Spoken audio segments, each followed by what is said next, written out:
Kidney cancer से related and urinary bladder पेशाब की थैली में होने वाले कैंसर से रिलेटेड जो बीमारियां होती हैं उनको रोबोटिक सर्जरी के माध्यम से नए ज़्यादा से ज़्यादा कॉम्प्लेक्स केसेस को बहुत ईजिली ट्रीट किया है।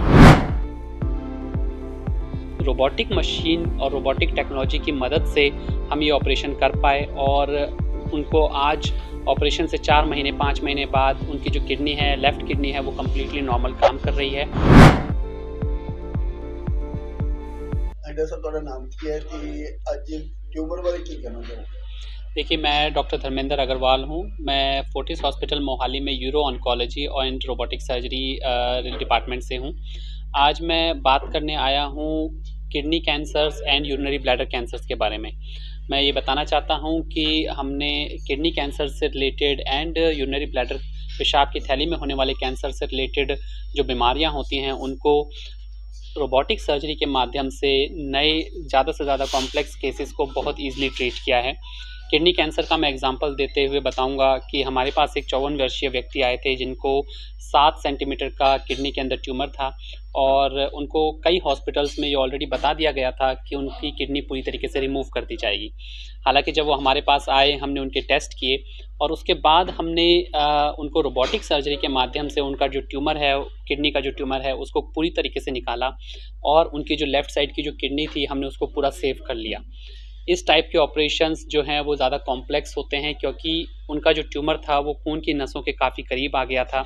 हालांकि रोबोटिक मशीन और रोबोटिक टेक्नोलॉजी की मदद से हम ये ऑपरेशन कर पाए और उनको आज ऑपरेशन से 4 महीने 5 महीने बाद उनकी जो किडनी है, लेफ़्ट किडनी है, वो कम्प्लीटली नॉर्मल काम कर रही है और वो कम्प्लीटली कैंसर फ्री हैं। इसके सर कितना खर्चा आंदा जेड़ा तुसीं ये किडनी दा ऑपरेशन वगैरह करदे? रोबोटिक सर्जरी के माध्यम से अगर हम ये ऑपरेशन करते हैं तो इसका खर्चा लगभग 4 लाख के आसपास आता है। हालांकि अलग-अलग स्कीम्स और अलग-अलग इंश्योरेंसेस जो हैं वो इनको ऑपरेशंस को मैक्सिमम टाइम पे कवर करती हैं और उनके थ्रू ये ऑपरेशंस जो हैं वो यूजुअली करवाए जाते हैं। फोर्टिस तो अलावा होर किहड़े हॉस्पिटल इस तरह का ऑपरेशन करते? देखिए, अपने नॉर्थ के जो 4-5 स्टेट्स हैं हमारे, जम्मू कश्मीर, पंजाब, हरियाणा, हिमाचल, यहाँ पर फोर्टिस हॉस्पिटल और के अलावा ये जो रोबोटिक फैसिलिटी जो है वो सिर्फ पीजीआई में अवेलेबल है। हालांकि पीजीआई में जो रोबोटिक फैसिलिटी अवेलेबल है वो फोर्टिस का जो रोबोट है उसके सेम स्टैंडर्ड पे नहीं है, उससे एक स्टेप डाउन पे है। And what we have is Fortis में जो रोबोटिक मशीन्स जो अवेलेबल हैं वो up to the mark and latest versions में अवेलेबल हैं। किडनी का कैंसर होने के चांस क्यों होते रहते हैं? देखिए, किडनी के कैंसर्स काफ़ी रीज़न से हो सकता है। स्मोकिंग सबसे ज़्यादा इम्पॉर्टेंट रीज़न है। बाकी अक्सर कई लोग जिनका वेट ज़्यादा होता है, बॉडी हैबिटस ज़्यादा ख़राब होता है, उनके अंदर भी कैंसर होने के चांसेस बढ़ जाते हैं। लेकिन इसके साथ-साथ किडनी कैंसर अक्सर आकस्मिक पाया जाता है। अक्सर आपको कोई ख़ास रीज़न पता नहीं चलता और नॉर्मल स्कैन में या टेस्ट करने पे पता लगता है कि किडनी में कोई ट्यूमर डेवलप हो रहा है। और उसके लक्षण क्या रहते हैं?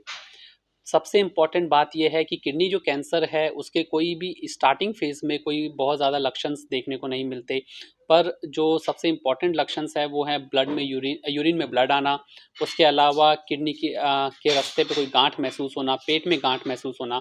लेकिन अक्सर हमने देखा है कि जो सही तरीके से जो टाइम पे सही स्टेज पे डायग्नोस होता है वो तभी होता है जब किसी और पर्पज़ से कोई अल्ट्रासाउंड करवाया गया हो और किडनी के अंदर कोई गांठ पता लगे। ऑपरेशन के बाद कितने दिन में मरीज घर पे जा सकते हैं? रोबोटिक सर्जरी के ऑपरेशंस के बाद जनरली हम 8 घंटे 10 घंटे के अंदर ही पेशेंट्स को चलाना फिराना स्टार्ट कर देते हैं और अगले ही दिन से उनका खाना पीना स्टार्ट हो जाता है। अब तक हमने जितने भी केसेस किए हैं हर पेशेंट लगभग सेकंड से थर्ड डे पे हॉस्पिटल से डिस्चार्ज होकर घर चले जाते हैं। कंपैरिजन टू ओपन सर्जरी जहाँ पे इन ऑपरेशंस मेजर ऑपरेशंस के बाद लगभग 7 से 10 दिन तक हॉस्पिटल में रुकना पड़ता था। कोई कार्ड वगैरह चलता है आपको?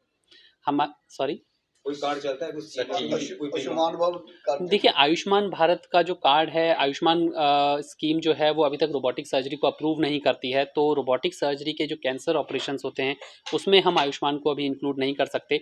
हालांकि डिफरेंट इंश्योरेंस स्कीम सब हॉस्पिटल्स में वैलिड होती हैं। Central government health service schemes, इसके अलावा आर्मी से रिटायर्ड पर्सनल्स की स्कीम्स, लगभग सभी डिफरेंट टाइप्स की स्कीम्स जो हैं वो हॉस्पिटल में उनकी फैसिलिटीज़ अवेलेबल होती हैं।